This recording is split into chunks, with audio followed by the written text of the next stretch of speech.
Looking back, I should have noticed the signs earlier. They were all there, scattered like breadcrumbs leading to my own personal hell. But when you're at the top of your game, running a multi-billion-dollar company, you tend to miss the little things, even when those little things are destroying your life. That morning started like any other at Constantine Tower. I was reviewing quarterly reports in my office when Maya buzzed in. "Mr. Constantine, your wife is here to see you." Sophia never visited the office unannounced. She had her own empire to run.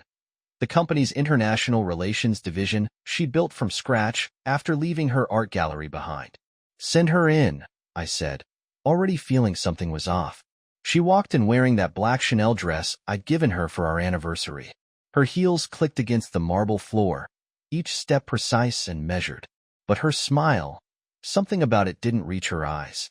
"Jules, darling," she said, using the nickname only she was allowed to use. "Can we talk?" Of course.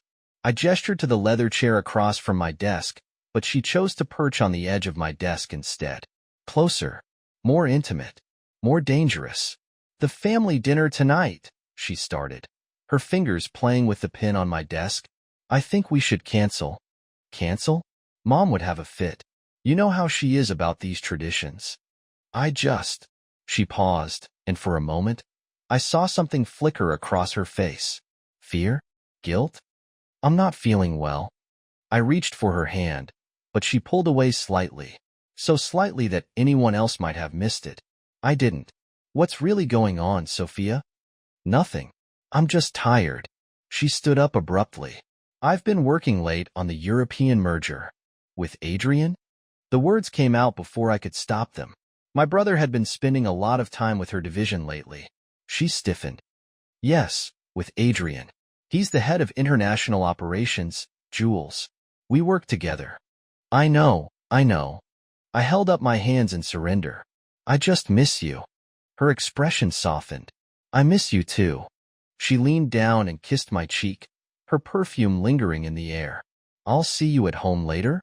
After she left, I sat there for a long time, staring at the door. The dull ache in my stomach that had been bothering me for weeks seemed to intensify. Maya came in with coffee and her usual stack of papers. She'd been with me for 5 years, and sometimes I thought she knew me better than my own family. "Everything okay?" she asked, setting down the coffee. "Maya, have you noticed anything different about Sophia lately?" She hesitated. In that hesitation, I heard everything she wasn't saying. "Mr. Constantine." "Julian," she corrected herself. "Maybe you should talk to her." I just did. "No," she shook her head. "Really talk to her." I was about to press further when my phone buzzed. Dr. Parker's office. I'd been avoiding his calls for days, but the pain was getting worse. "I need to take this," I told Maya. She nodded and left, but not before giving me a look that said she had more to say. "Dr. Parker," I answered.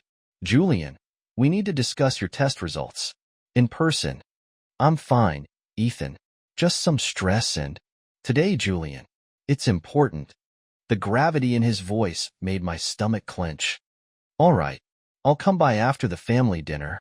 "Don't delay this," he warned. I hung up and looked out my office window at the city below. From up here, everything looked perfect, ordered, controlled, just like my life used to be. The rest of the day passed in a blur of meetings and calls. By evening, I was at the Constantine estate, our family's mansion in the hills. These weekly dinners were my mother's way of keeping the family united, though lately, they felt more like carefully orchestrated performances. Adrian arrived first, looking impeccable in his tailored suit. My little brother, always trying to outshine everyone. "Jules," he greeted me with our usual hug, but something felt off. His grip was too tight, too long. "How's the European merger going?" I asked casually. "Smooth as silk," he grinned. "Sophia's been instrumental in—" He stopped as she walked in. My wife stood in the doorway, wearing a different dress now. Red. Adrian's favorite color. A detail I'd only remember later.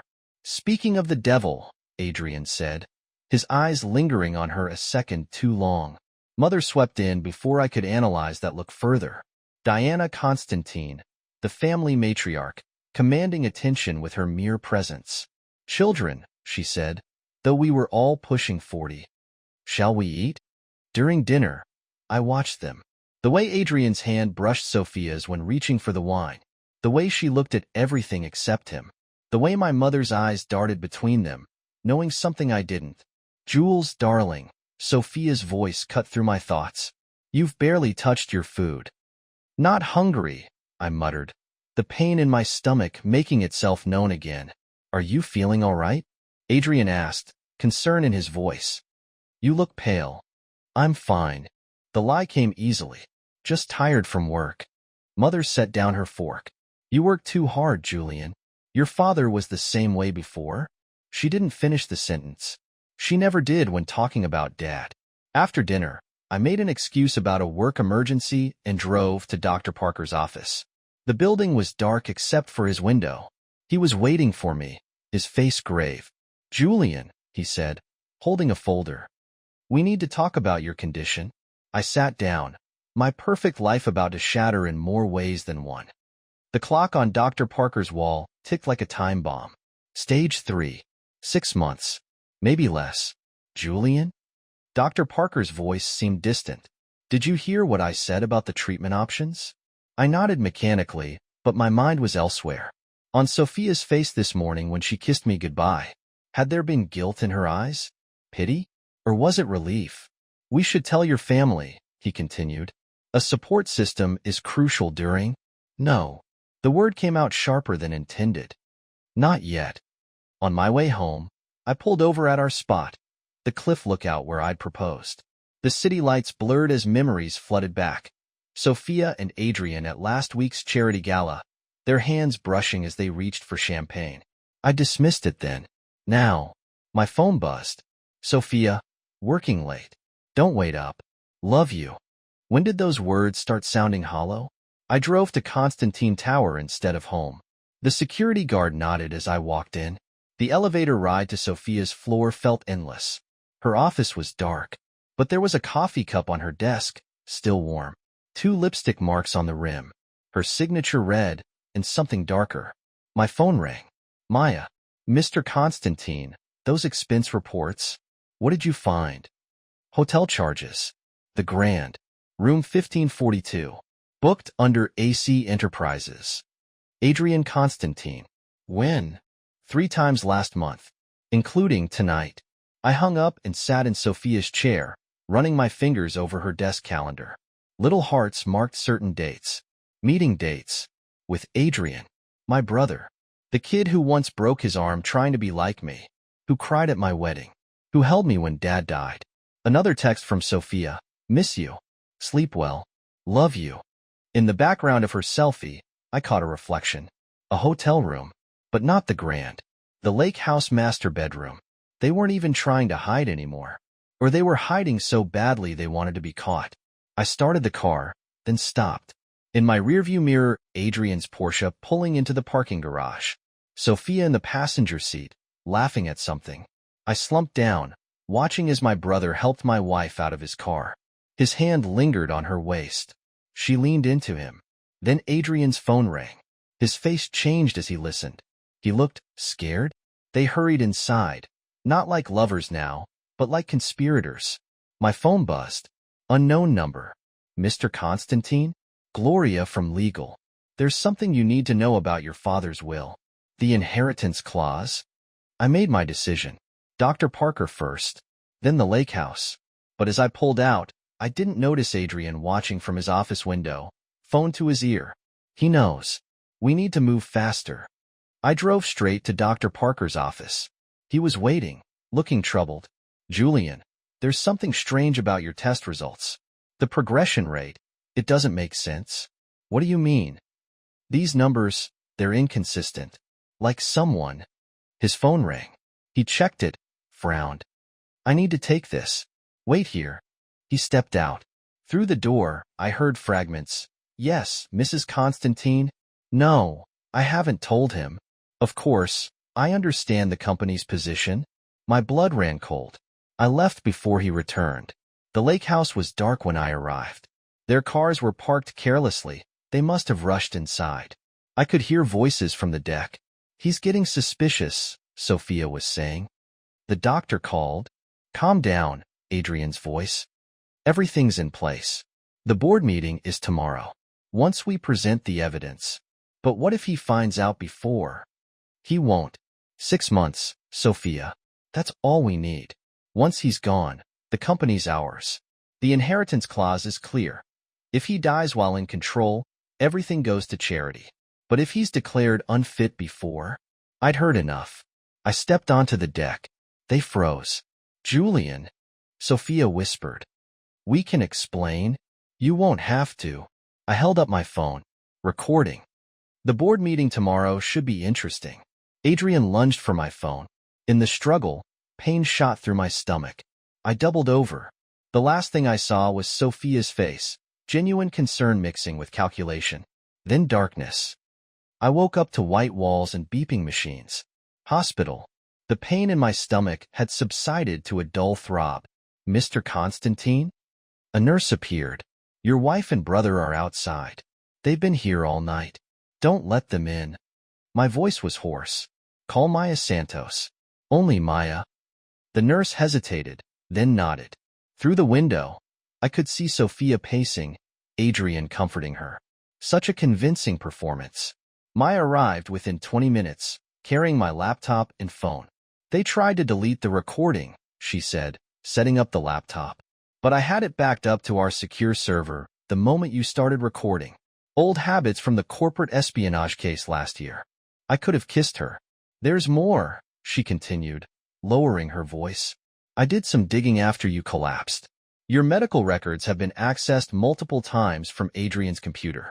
And Dr. Parker's gotten 3 large payments from a shell company linked to your brother.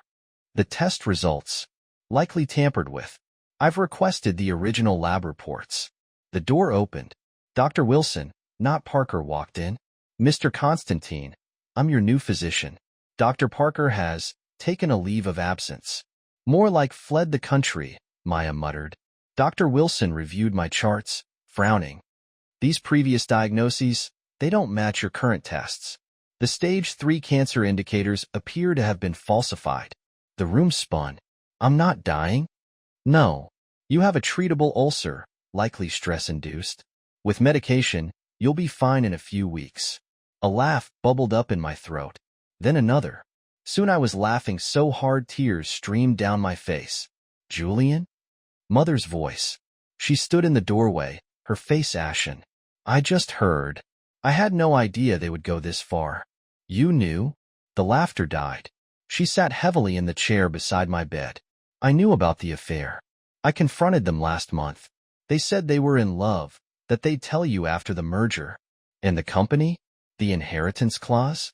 What inheritance clause? Maya pulled up a document on my laptop. According to this, if Julian dies while serving as CEO, his shares go to a children's charity your late husband supported. Mother's hands started shaking. That's not. Harold would never. She pulled out her phone, dialing quickly. Richard, get to the hospital. Now, bring the original will. Within an hour, our family lawyer arrived with a thick folder. This, he held up a document, is your father's actual will. And this, another document, is the falsified version filed with the company. The signatures, they're forged. By whom? Based on the digital trail, Maya interjected, the fake will was created on Adrian's laptop 3 months ago. A commotion outside interrupted us. Sophia was arguing with security. He's my husband. You can't keep me out. I nodded to the guard. Let her in. Time to end this. She rushed to my bedside, tears streaming. Jules, baby, I was so worried. Save it. I turned my laptop around, showing the recording from the lake house. Explain. The color drained from her face. Let me help, I said coldly. You and Adrian doctored my medical records to make it look like I was dying. You bribed Dr. Parker to confirm the diagnosis. Then you planned to use my deteriorating health to have me declared unfit at tomorrow's board meeting, making Adrian interim CEO. After my convenient death, you'd both inherit the company instead of it going to charity. How am I doing so far? It wasn't like that. We really do love each other. Where's Adrian now? He had to run. Maya suggested. Airport security footage shows him boarding a private jet an hour ago. With most of your joint savings, Mrs. Constantine. Sophia collapsed into a chair. He said he was getting lawyers. Oh, there will be lawyers, I promised. Along with the SEC, FBI, and every other agency interested in corporate fraud, medical record falsification, and attempted hostile takeover. Jules, please. I'll tell you everything. Start with when. When did you stop loving me and start seeing me as an obstacle? Her silence was answer enough. Mother stood. I'll handle the board meeting tomorrow.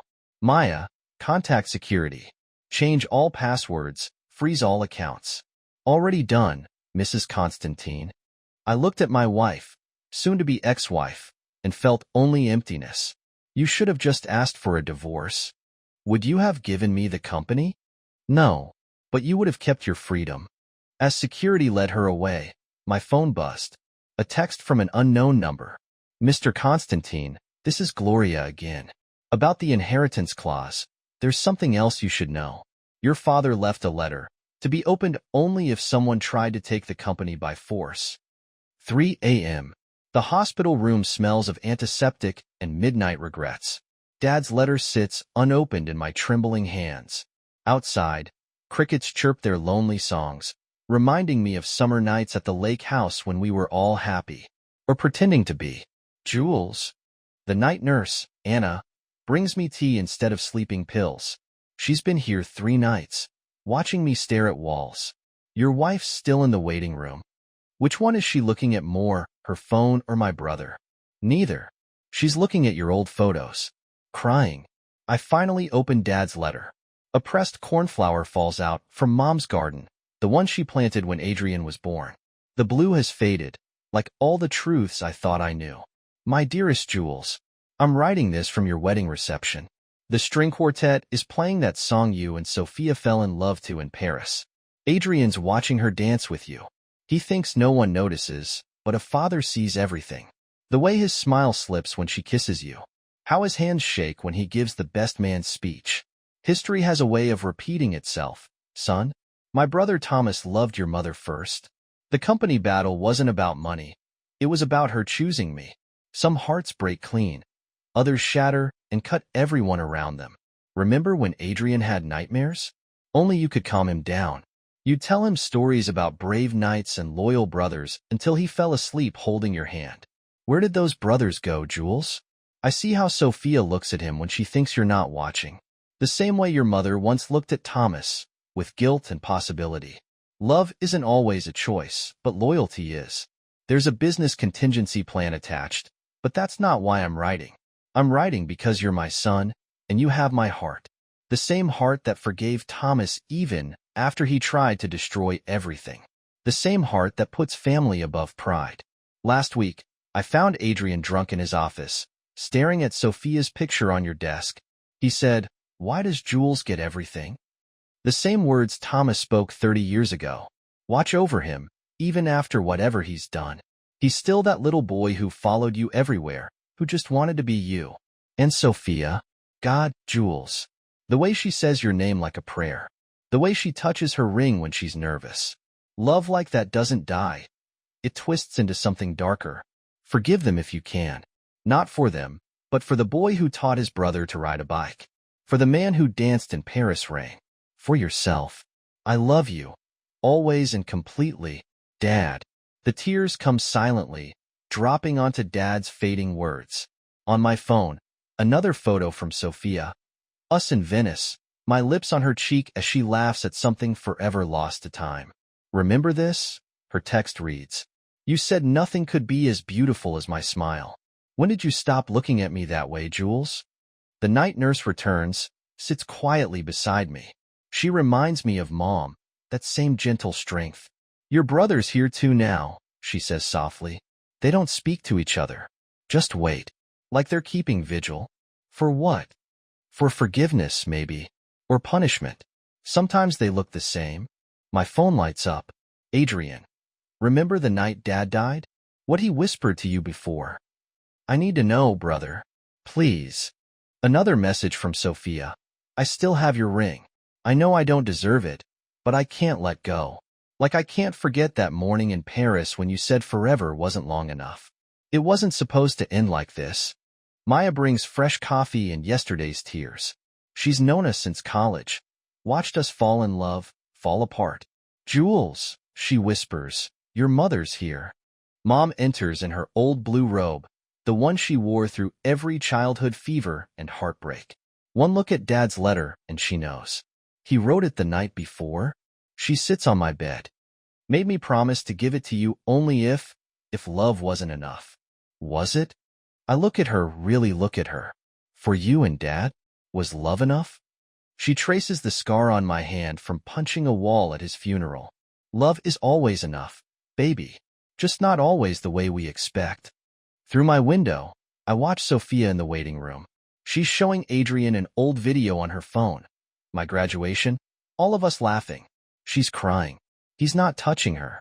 They look less like lovers now, more like survivors of the same shipwreck. Do you think they meant to fall in love? I ask Mom. Or did they just fall into betrayal? Oh, sweetheart. She holds me like when I was small. Sometimes the heart chooses while the mind's still weighing consequences. Dawn paints the hospital walls pink as I read Dad's last words, hidden in the margin like a secret. P.S. The night you were born, I promised to teach you everything. But life's final lesson is one we learn alone. Forgiveness isn't about forgetting. It's about choosing peace over pain. Choose peace, son. Choose life. I pick up my phone, tears blurring the screen. Lake House. Sunrise. Both of you. Time to talk about Dad's last words and why he really made me CEO.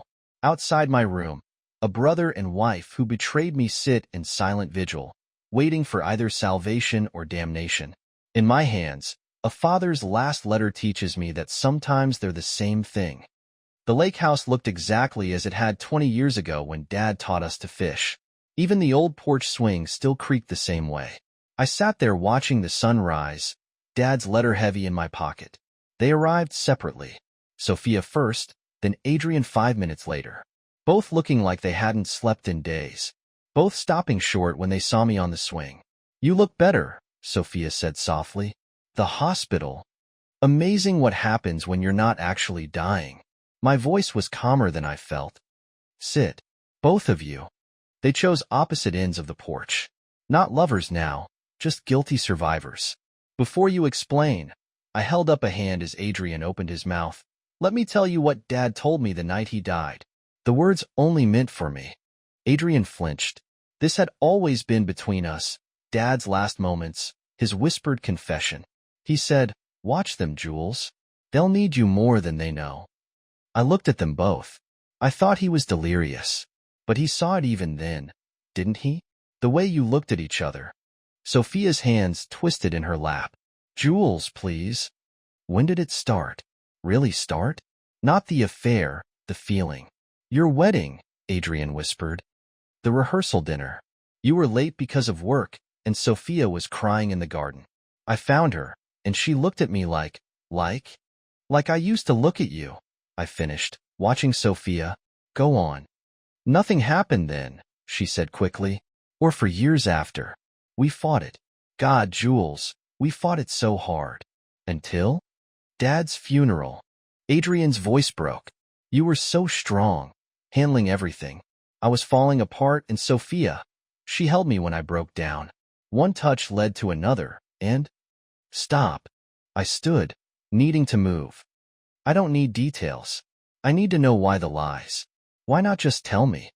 They exchanged glances. Here it was, the moment of truth. The inheritance clause, Sophia began. No. I cut her off. The real reason. Not the business excuse. Silence stretched. Finally, Adrian spoke. His voice small like when we were kids. Because you're you, Jules. Perfect eldest son. Perfect husband. Perfect brother. How could we tell you we'd betrayed the one person who never betrayed anyone? I pulled out Dad's letter. He knew. About all of it. The feelings. The potential for betrayal. He knew and still loved us all. Their faces crumpled as I read parts of the letter aloud. About love and choices. About forgiveness. Why are you sharing this? Sophia asked, tears streaming. Why not destroy us like we destroyed you? I looked at the lake where Dad taught us about life through fishing metaphors. Because he was right. Love isn't about deserving. It's about choosing. What are you saying? Adrian stood, hope and fear warring in his eyes.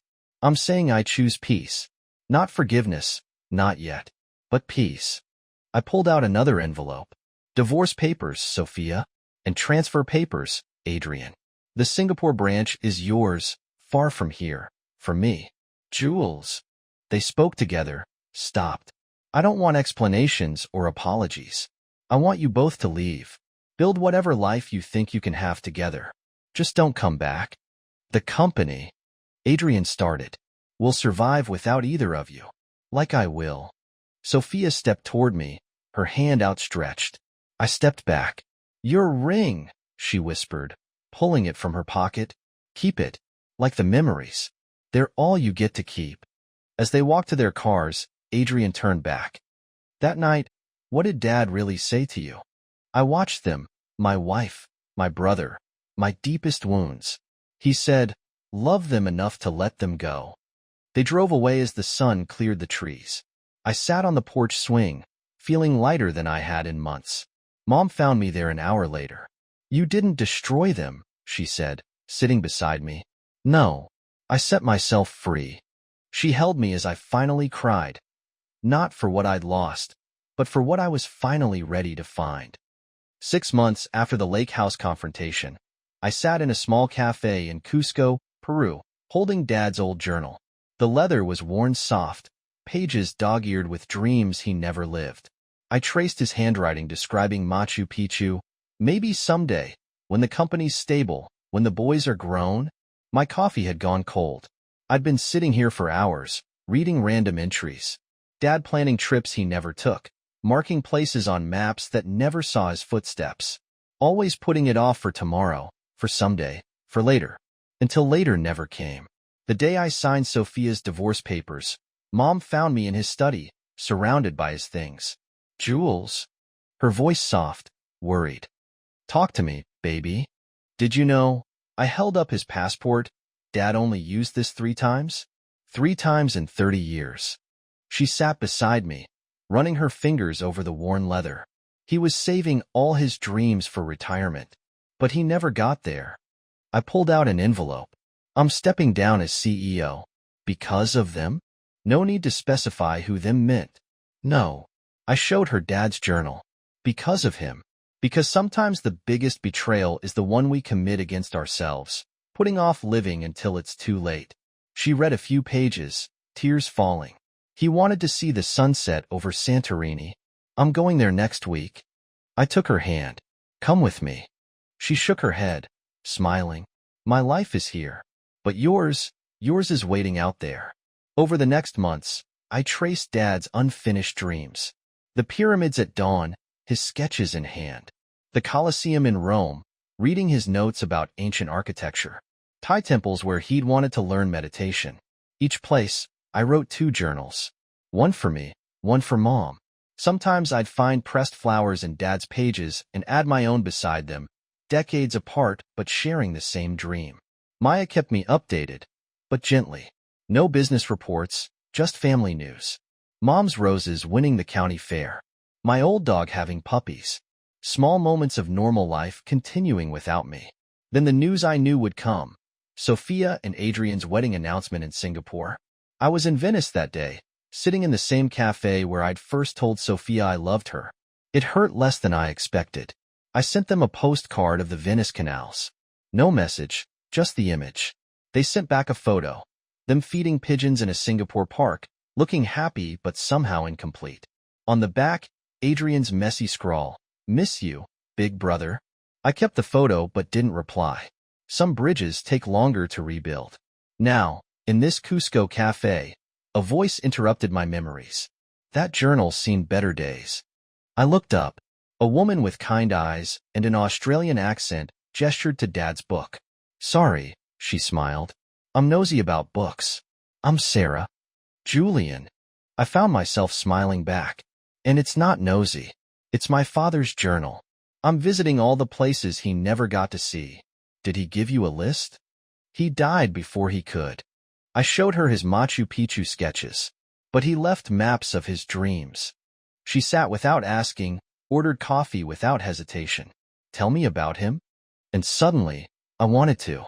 Not the story of betrayal and business, but of a father who drew pictures of places he yearned to see, who taught his sons about life through fishing metaphors, who loved so completely that even his planning for their betrayal came from love. He believed in second chances, I found myself saying, in choosing peace over pride. Smart man. Sarah's eyes crinkled when she smiled. Is that why you're here? Second chances? More like first chances. Really living instead of just existing. My phone buzzed. A text from Mom. Dad's roses bloomed today. Yellow ones, his favorites. The garden misses you. But bloom where you're planted, my sweet boy. Sarah saw my eyes water. Without a word, she reached across and squeezed my hand. A gesture of simple human comfort, asking nothing, offering everything. I'm heading to Machu Picchu tomorrow, she said. Want to join? I make excellent trail snacks. For the first time in a year, I felt something stir in my chest. Not pain or regret, just possibility. That night, I wrote in my journal, Dear Dad, I think I finally understand. Life isn't about the betrayals we survive or the love we lose. It's about the courage to keep our hearts open, to find beauty in unexpected places, to choose living over hiding. Today, I chose living. I sent one last postcard to Singapore. On it, I wrote, the sunrise here makes me think of fishing with two little boys who once promised to be brothers forever. Some promises change shape, but never truly break. Be happy. Then I turned off my phone and went to meet Sarah for dinner. She told me about teaching Aboriginal children in Australia, about losing her mother young, about choosing adventure over safety. As she talked, I felt Dad's presence, not in grief or guilt, but in joy. In the simple pleasure of two people sharing stories over wine, in the promise of tomorrow's sunrise over ancient ruins, in the quiet certainty that love doesn't end with betrayal. It just changes course, like a river finding new paths to the sea. Somewhere, I knew Dad was smiling.